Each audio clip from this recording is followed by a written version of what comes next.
Chapter 28. Every object in the next day's journey was new and interesting to Elizabeth, and her spirits were in a state of enjoyment, for she had seen her sister looking so well as to banish all fear for her health, and the prospect of her northern shore was a constant source of delight. When they left the high road for the lane to Hunsford, every eye was in search of the parsonage, and every turning expected to bring it in view. The palings of Rosings Park was their boundary on one side. Elizabeth smiled at the recollection of all that she had heard of its inhabitants. At length the parsonage was discernible. The garden sloping to the road, the house standing in it, the green pales, and the laurel hedge, everything declared they were arriving. Mr. Collins and Charlotte appeared at the door, and the carriage stopped at the small gate which led by a short gravel walk to the house, amidst the nods and smiles of the whole party. In a moment they were all out of the chaise, rejoicing at the sight of each other. Mrs. Collins welcomed her friend with the liveliest pleasure, and Elizabeth was more and more satisfied with coming when she found herself so affectionately received. She saw instantly that her cousin's manners were not altered by his marriage. His formal civility was just what it had been, and he detained her some minutes at the gate to hear and satisfy his inquiries after all her family.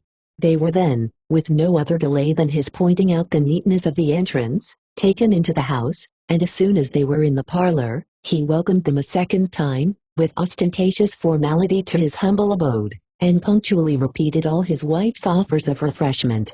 Elizabeth was prepared to see him in his glory, and she could not help in fancying that in displaying the good proportion of the room, its aspect and its furniture, he addressed himself particularly to her, as if wishing to make her feel what she had lost in refusing him. But though everything seemed neat and comfortable, she was not able to gratify him by any sigh of repentance, and rather looked with wonder at her friend that she could have so cheerful an air with such a companion.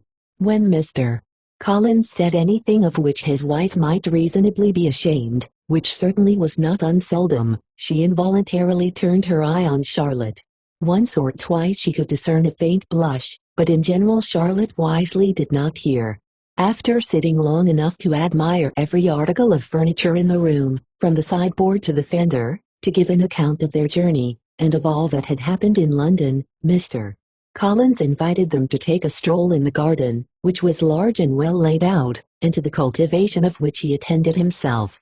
To work in this garden was one of his most respectable pleasures, and Elizabeth admired the command of countenance with which Charlotte talked of the healthfulness of the exercise, and owned she encouraged it as much as possible. Here, leading the way through every walk and cross-walk, and scarcely allowing them an interval to utter the praises he asked for, every view was pointed out with a minuteness which left beauty entirely behind. He could number the fields in every direction, and could tell how many trees there were in the most distant clump. But of all the views which his garden, or which the country or kingdom could boast, none were to be compared with the prospect of Rosings, afforded by an opening in the trees that bordered the park nearly opposite the front of his house.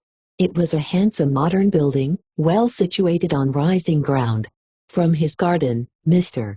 Collins would have led them round his 2 meadows, but the ladies, not having shoes to encounter the remains of a white frost, turned back, and while Sir William accompanied him, Charlotte took her sister and friend over the house, extremely well pleased, probably, to have the opportunity of showing it without her husband's help. It was rather small, but well built and convenient, and everything was fitted up and arranged with a neatness and consistency of which Elizabeth gave Charlotte all the credit.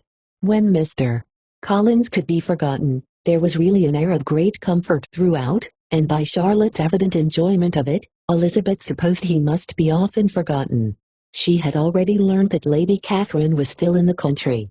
It was spoken of again while they were at dinner, when Mr. Collins, joining in, observed, "Yes, Miss Elizabeth, you will have the honor of seeing Lady Catherine de Bourgh on the ensuing Sunday at church, and I need not say you will be delighted with her. She is all affability and condescension, and I doubt not but you will be honored with some portion of her notice when service is over. I have scarcely any hesitation in saying she will include you and my sister Maria in every invitation with which she honors us during your stay here. Her behavior to my dear Charlotte is charming.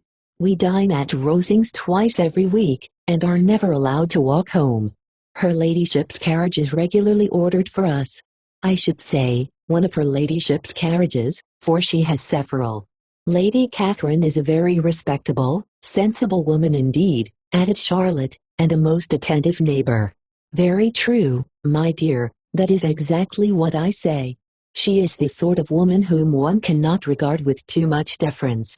The evening was spent chiefly in talking over Hertfordshire news, and telling again what had already been written, and when it closed, Elizabeth, in the solitude of her chamber, had to meditate upon Charlotte's degree of contentment, to understand her address in guiding, and composure in bearing with, her husband, and to acknowledge that it was all done very well.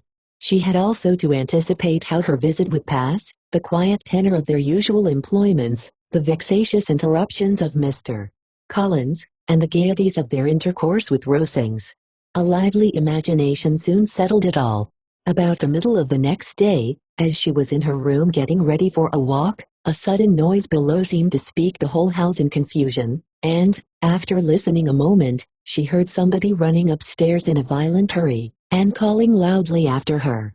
She opened the door and met Maria in the landing-place, who, breathless with agitation, cried out, "Oh, my dear Eliza! Pray make haste and come into the dining-room, for there is such a sight to be seen. I will not tell you what it is. Make haste, and come down this moment." Elizabeth asked questions in vain. Maria would tell her nothing more, and down they ran into the dining-room, which fronted a lane, in quest of this wonder. It was two ladies stopping in a low phaeton at the garden gate. "And is this all?" cried Elizabeth. "I expected at least that the pigs were got into the garden, and here is nothing but Lady Catherine and her daughter." "La, my dear," said Maria, quite shocked at the mistake, "it is not Lady Catherine. The old lady is Mrs. Jenkinson, who lives with them, the other is Miss de Bourgh. Only look at her. She is quite a little creature. Who would have thought that she could be so thin and small? She is abominably rude to keep Charlotte out of doors in all this wind. Why does she not come in?" "Oh, Charlotte says she hardly ever does. It is the greatest of favors when Mr. Bourgh comes in." "I like her appearance," said Elizabeth, struck with other ideas. "She looks sickly and cross. Yes, she will do for him very well. She will make him a very proper wife." Mr. Collins and Charlotte were both standing at the gate in conversation with the ladies, and Sir William, to Elizabeth's high diversion, was stationed in the doorway, in earnest contemplation of the greatness before him, and constantly bowing whenever Mr. Bourgh looked that way. At length there was nothing more to be said, the ladies drove on, and the others returned into the house. Mr.